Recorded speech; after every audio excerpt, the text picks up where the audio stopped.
Well, good morning, everyone. My name is Mighty Stream, and I'm going to do our May the 12th just for today in a meditation. I want to wish you a happy Mother's Day out there. Happy Mother's Day to all of you mothers and all of you fathers that are in the roles of mothers, because that does happen as well, doesn't it? And so we want to just thank you for being who you are in those children's lives today. Thank you for getting clean and making a difference in their lives today. Your recovery matters.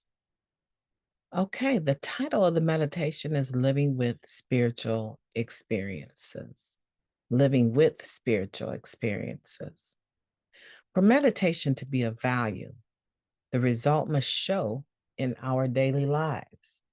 Oh, I like that one. That comes from the basic text, page 47. It says, in working our program, we are given many indirect indications of a higher power's presence in our lives. The clean feeling that comes to so many of us in taking our fifth step, the sense that we are finally on the right track when we make amends, the satisfaction we get from helping another addict. Meditation, however, occasionally brings us extraordinary indications of God's presence in our lives. These experiences do not mean we have become perfect or that we are cured. They are tastes given us of the source of our recovery itself, reminding us of the true nature of the thing we are pursuing in Narcotics Anonymous and encouraging us to continue walking our spiritual path. Such experiences demonstrate, in no uncertain terms, that we have tapped a power far greater than our own. But how do we incorporate that extraordinary power into our ordinary lives? Our NA friend, our sponsor, and others in our communities may be more seasoned in spiritual matters than we are. If we ask, they can help us fit our spiritual experiences into the natural pattern of recovery and spiritual growth. Just for today, I will seek whatever answers I may need to understand my spiritual experiences and incorporate them into my daily life. Let's take a moment of silence, followed by the we version of the Serenity Prayer. Moment of silence now, please. Thank you. God, grant us the serenity to accept the things that we cannot change, the courage to change the things that we can, and the wisdom to know the difference. Just for today, please, and thank you. Oh, wow. Living with spiritual experiences. And we do have some extraordinary indications, right, of God's presence in our lives. That's the benefit of meditation, right? That's the benefit of meditation, because now it causes a stillness to come about you and for an interaction with your higher power that is more revelatory, okay, than expository, right? It's not us expressing what we need to say, right? It's about us listening for a response. And in the response, just even talking about it, I feel meditative, right? Just in the response, then we begin to have this revelation of what? All of the times and all of the love that the God of our understanding showed up for us, right? And so we can say we have extraordinary indications of our higher power's presence in our lives. Now, having that and those experiences doesn't necessarily mean that we're not going to have issues. right? That things aren't going to come up where we still need to apply spiritual principles. We're going to need to do that. Sometimes what happens is that people, oftentimes, I can't really say, 100% sure, but this is just what I've noticed.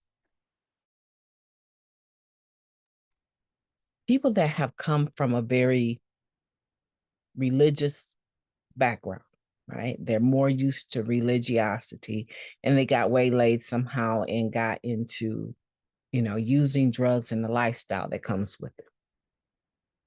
More times than not, when they understand that they can have a God of their own understanding, something that works for them, that is loving and caring, concerned with them, that they can turn to outside of themselves, right?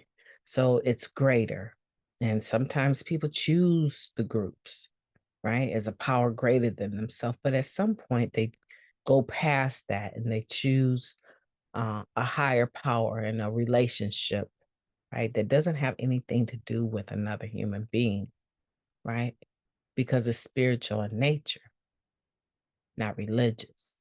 And when those individuals get to that point, there's a tendency to want to pull back some of the religiosity into their day-to-day living, right? The steps and traditions or ways of acting that are an indication to others, right, that they're spiritual, right? Well, I do this every day and I do this every day and I got to go here on this particular night. They tend to go a little bit back into that, or they go the opposite. They don't want anything to do with religiosity.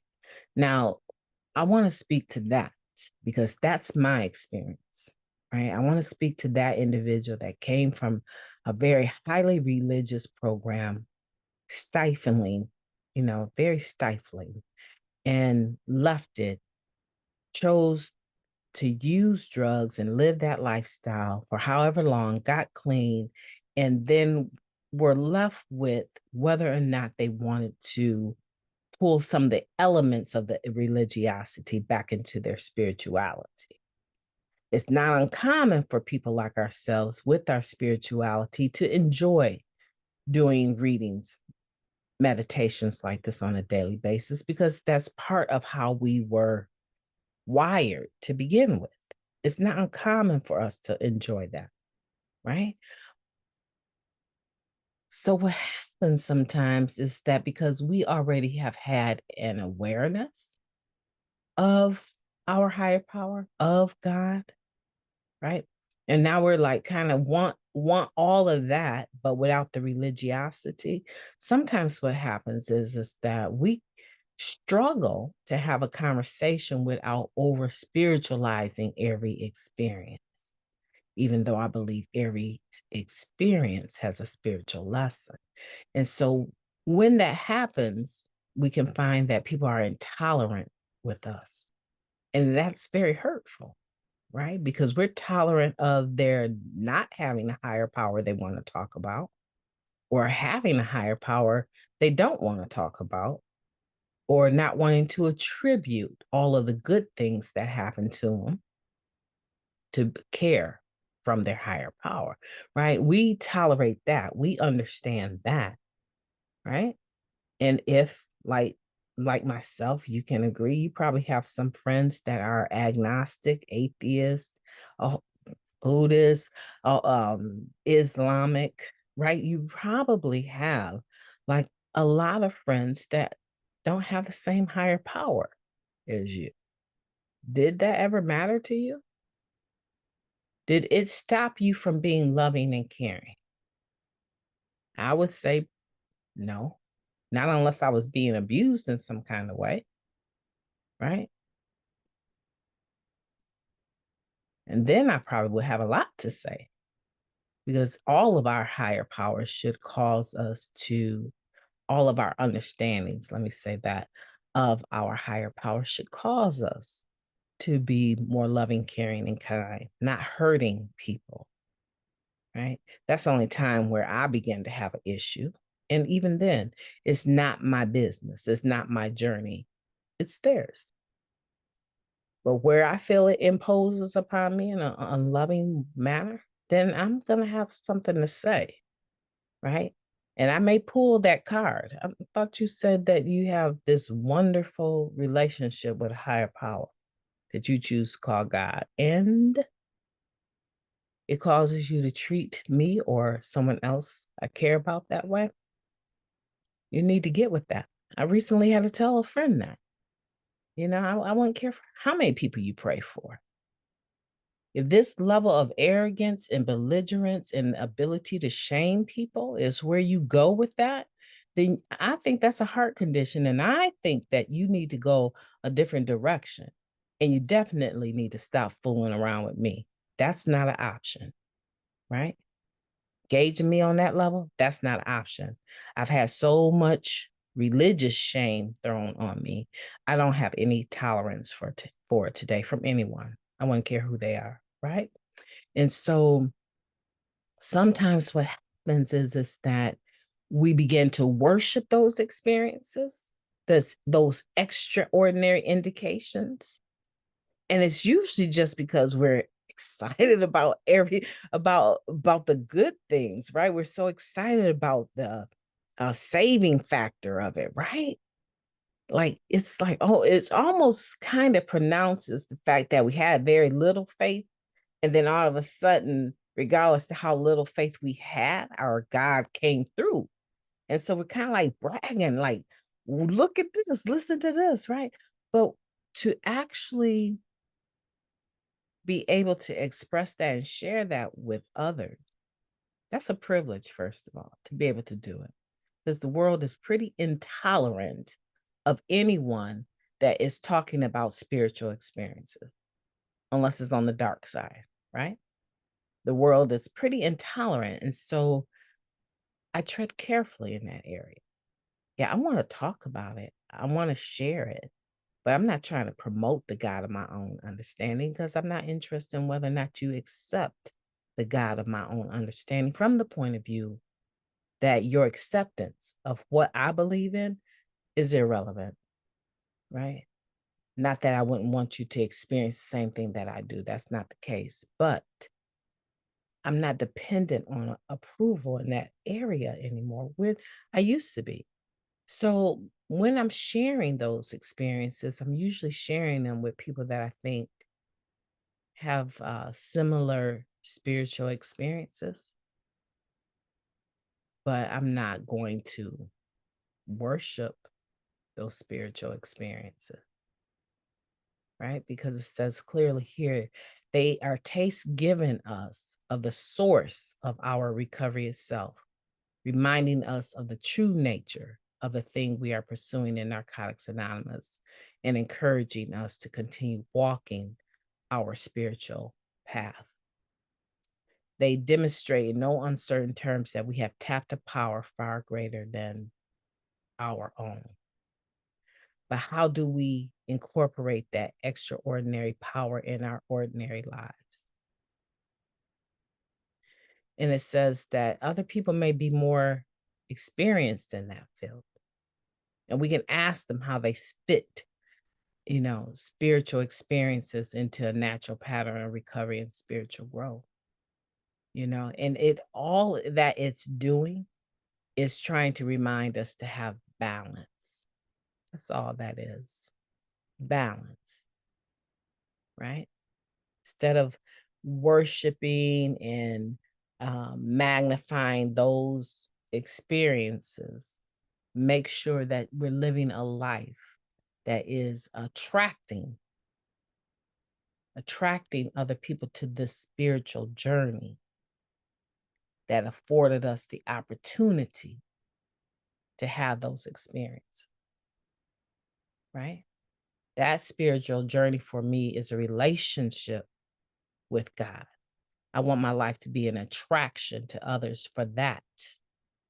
All of the benefits that I believe came as a result, other people may not believe that same thing. They may believe if you put in the work, you're going to get results. You showed up to work. Yeah, but I also believe that there were certain things that were set up along the way. Maybe even a couple years before I got this position in counseling with the people that I got it with, I was already having opportunities to engage them in public on a different level. Had no idea that this was an opportunity, a door that was going to open up to me, and the person would keep their word when I graduated, right? And so I don't know, I kinda think that there was a lot more to than me just showing up, right? And so the point being is that I want people to be attracted to the relationship that they can have with a God of their own understanding, not necessarily drawn to all of the wonderful, beautiful things that I've experienced in life spiritually, right? And so it takes balance to be able to do that. My name is Mighty Stream. I've enjoyed talking to you today. I've enjoyed talking to you, and I hope that you will have a beautiful day on purpose. Yeah, I said it twice and I meant it twice. I enjoyed talking to you. Have a beautiful day.